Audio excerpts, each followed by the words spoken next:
Mobilku melaju pelan ditinggal oleh mobil Irlan yang sudah sangat menjauh. Dia benar-benar pergi untuk hidup berdua bersama wanita pilihan ibunya. Tapi aku salut dengannya. Dia mampu menerima wanita sebelum rasa cinta muncul. Atau mungkin Irlan pun memang menyukai wanita itu, dan dia berikan aku kesedihan ini. Sampai di rumah, lamunan ini masih saja menghiasi. Kacau. Kenapa Irlan katakan semua itu kalau hanya akan pergi? Kenapa? Apa dia tidak tahu alasan kenapa aku sering ajak dia keluar? Itu karena aku ingin mencoba dekat dengannya. Aku bukan tipikal wanita yang susah untuk jatuh cinta, dan sifat itu harus segera aku rubah.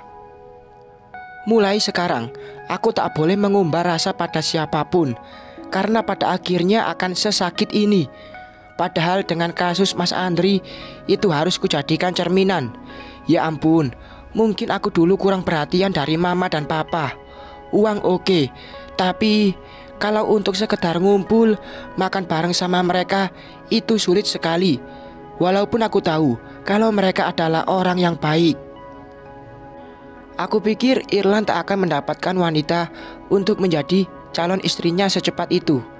Aku terlambat. Perasaan yang baru muncul ketika kami dekat setelah aku berstatus bukan lagi istri Mas Andri. Kini harus dihapus. Tak boleh aku menginginkan lebih darinya. Ini, surat undangan di genggaman ini membuatku tak ingin menjauhkannya dari pandangan mata. Entah mengapa wajah Irlan dan Hana, calon istrinya, ingin terus kutatap. Mereka nampak serasi. Irlan baik, pun wanita itu pasti sangat baik, hingga ia tak mampu menolak permintaan orang tuanya. Kenapa pula aku menaruh harapan pada Irlan? Kenapa tidak pada pria lain? Kini Irlan pergi. Di kantor tak akan lagi ada sosok dirinya yang ramah, pendiam namun cekatan.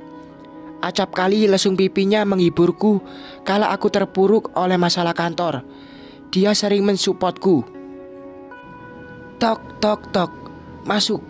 Aku sudah sampai di rumah dan kini sedang rebahan di kamar menatapi surat undangan dari Irlan, pria yang katanya mencintaiku. Jadi perasaanku beberapa pekan ini tak bertepuk sebelah tangan. Lalu, kenapa dia baru bicara setelah akan pergi? Apa kalau aku balas cintanya dia akan kembali? Oh tidak, aku tak mau menyakiti hati ibunya. Tak mungkin aku lakukan semua itu hanya demi keegoisan. Non, ada Den Arjuna. Dia menunggu Non, dan suruh Simbo untuk bilang sama Non kalau dia akan ajak Non jalan-jalan. Non harus siap-siap. Simbo mengungkapkan setelah masuk ke dalam kamarku. Aku lumayan kaget. Arjuna? Tanyaku dengan nada pelan, tak sehisteris biasanya. Non kenapa? Simbo malah bertanya perihalku. Apa dia melihatku aneh? Enggak, kusimpan surat undangan dari Irlan itu di dekat bantal. Lalu kaki ini mencoba bergegas hengkang dari ranjang. Simbo celingak-celinguk. Non, kok kayak sedih gitu? Tanya wanita parubaya itu. Netranya masih menyelidik ke arah surat undangan Irlan dan Hana. Namun dia mungkin tak ingin cari tahu lagi. Enggak, ya sudah, aku siap-siap. Tanpa berpikir panjang, artinya aku mengiyakan ajakan Arjuna. Biarlah, sebagai pelepas penat. Non mau keluar sama Den Arjuna? Tanya Simbo menyelidik. Iya, memangnya beneran ada Arjuna? Tanyaku lagi.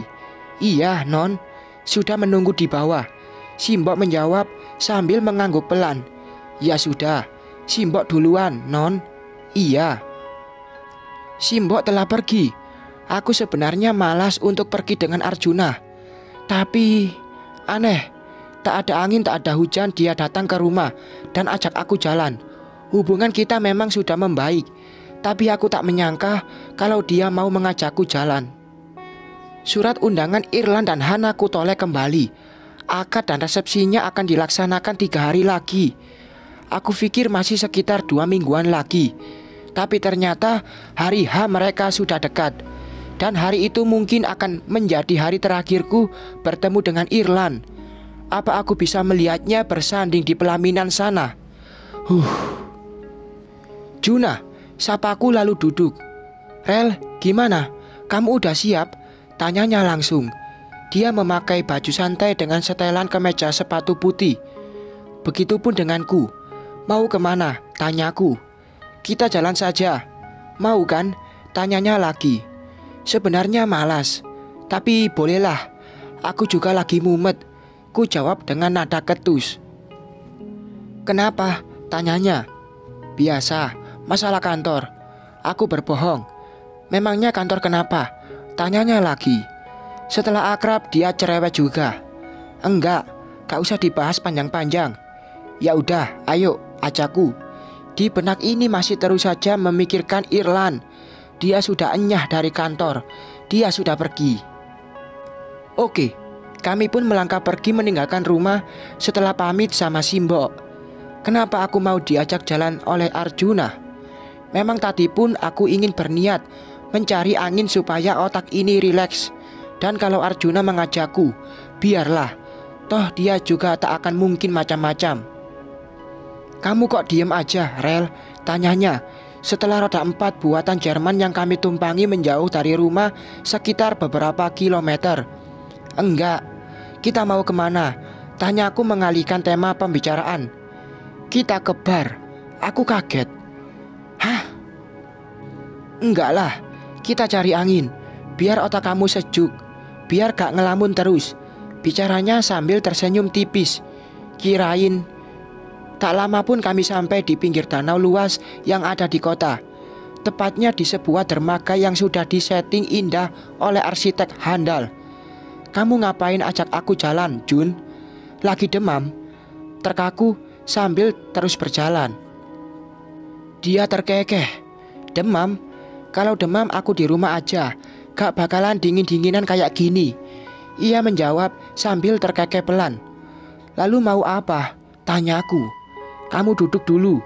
Ia memintaku duduk setelah sampai di dekat sebuah kursi, tempat para pengunjung duduk untuk menikmati pemandangan di depan mata yang indah. Seokan angin pun menembus halus di telinga. "Rel, aku mau kamu jangan terlalu dekat dengan Ferry." Dek, kok dia bahas Ferry? "Loh, kenapa?" tanyaku super kaget. "Ya gak kenapa-kenapa. Dia itu tipe pemain wanita. Dan dia itu bukan lahir dari keluarga baik-baik. Entah mengapa Arjuna malah bahas soal Ferry. Dia seperti memintaku menjauh dari pengacaraku itu." "Bukan keluarga baik-baik," selidiku. "Ya, kamu harus tahu. Kami itu kakak beradik, tapi beda ibu. Dan ibunya Ferry sudah merebut papa dari aku dan mama. Sudah kuduga Arjuna akan menyudutkan Ferry karena alasan ini. Tapi aku pura-pura tak tahu saja." "Hah? Kalian saudaraan?" Aku pura-pura kaget. Lalu dia mengangguk. "Kok bisa?" selidiku. Lalu Arjuna menjelaskan perihal rumah tangga almarhum dengan versinya. Kalau Tante Sandra lah yang merebut Om Yudi dari ibunya Arjuna. Entah siapa yang benar, tapi kalau dari ceritanya, Ferry itu seperti bicara serius dan Arjuna bicara dengan dugaan tanpa kepastian yang ia ketahui, atau semacam menutupi kenyataan. "Lalu kenapa kamu larang aku dekat dengan abang kamu? Dia itu baik."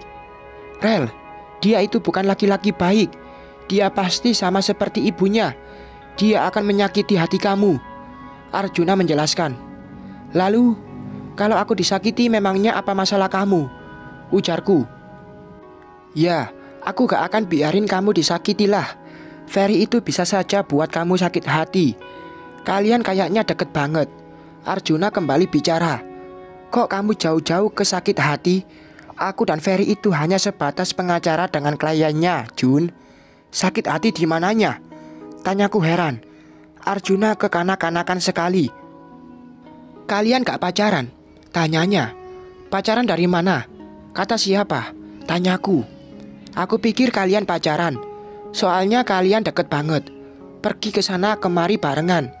Ia kembali bicara. "Namanya juga pengacara sama klien. Dia itu yang urus semuanya, termasuk orang yang melindungi semua asetku pengganti papa kamu." Aku jelaskan saja. "Ya, Tapi kamu gak usah terlalu deket sama dia. Cari pengacara lain saja, biar kamu gak usah ketemu sama Ferry lagi. Kita kan partner bisnis, dan kamu pakai jasa Ferry untuk menjadi pengacara kamu. Ya, lalu kenapa? Rel, aku itu gak bisa terima dia sebagai abangku, dan kamu ngerti dong. What? Ngelantur nih si Arjuna. Lalu apa urusannya sama aku? Itu urusan kamu. Aku udah nyaman pakai Ferry sebagai pengacara kok. Kamu gak usah bawa-bawa aku dalam hal ini. Aku mulai risih dengan sikap Arjuna yang tak bisa dewasa. Kamu itu seorang CEO perusahaan besar dan lagi naik daun. Kok bisa bicara kamu kayak gini? Kekanakan banget. Aku mulai ketus. Ini bukan kekanak-kanakan. Aku suka sama kamu, dan kamu harus jauhi Ferry. Tek. Ku telan saliva sampai habis tak tersisa. Suka, kejutku. Dia menatapku tajam. Ya, Papa sering cerita tentang kamu, Rel, dan aku menyukai kamu. Papa bilang juga supaya aku jagain kamu. Papa mau kita berjodoh. Dek, dek. Kepala ini menggeleng. Berjodoh? Maksud kamu kita pacaran? Ungkapku. Sama sekali aku tak pernah memiliki rasa pada Arjuna. Kalaupun aku galau karenanya, itu karena aku belum dapat maaf darinya. Aku suka sama kamu, Rel. Ia meraih kedua telapak tanganku. Dan tadi sikap Irlan tidak seperti ini. Arjuna seperti emosional, dan itu membuatku takut. Tapi aku gak suka sama kamu, Juna. Langsung saja to the point. Memang aku sama sekali tak punya rasa padanya. Apalagi dengan sikapnya yang seperti ini. Rel, dia kembali menggenggam tanganku. Lepas, aku berusaha menghindarkan tangan ini dari tangannya. Kita bisa dekat dan memulai kan, Rel? Ujarnya, alisku saling bertaut heran. Dekat? Ya, kini kita sudah dekat. Dan hubungan kita tidak lebih dari partner bisnis. Tungkasku kesal tak menggubris pandangannya. Iya, kita ini partner bisnis. Tapi aku mau kita coba lebih dekat. Kamu ngerti kan, Rel? Ungkapnya. Maksud Arjuna mengerti itu gimana? Maksud kamu? Dia meraih kedua telapak tanganku lagi. Aku mau kita pacaran. Papa ingin kita bersama supaya aku bisa jaga kamu, Rel. Kalau waktu itu aku emosi, itu karena aku belum siap ketemu kamu. Kembali ia bicara sambil memegang tanganku erat. Namun ku lepas segera karena sama sekali tak nyaman. Rel, aku mau cari angin untuk membuat otakku rileks ya, Juna. Bukan kayak gini. Aku sama sekali gak mau hubungan lebih dari ini. Cinta itu gak bisa dipaksakan. Aku menjelaskan sejujurnya. Memang aku sama sekali tak punya rasa pada Arjuna. Oke, aku gak akan maksa. Tapi kalau aku berusaha buat dapetin cinta kamu boleh, ujarnya lagi. Kepalaku hanya menggeleng. Terserahlah, yang jelas aku gak akan kasih kamu harapan. Kamu gak boleh berharap banyak. Kepala ini malah makin sakit. Niatnya supaya tenang, malah makin pusing. Aku mau pulang. Entah mengapa moodku malah tidak baik. Gara-gara apa? Gara-gara perkataan Arjuna yang membuatku kaget. Dan saat dia meraba-raba tanganku, jelas itu membuatku risih sekali. Rel, aku minta maaf. Jangan dulu pulang ya, pintanya dengan nada memohon. Aku bicara kayak gini karena takut kamu diambil orang. Kembali ia bicara.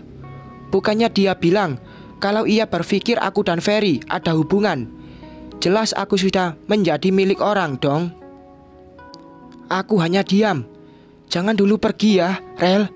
Oke, aku salah. Aku minta maaf. Mungkin ini terlalu terburu-buru. Maaf.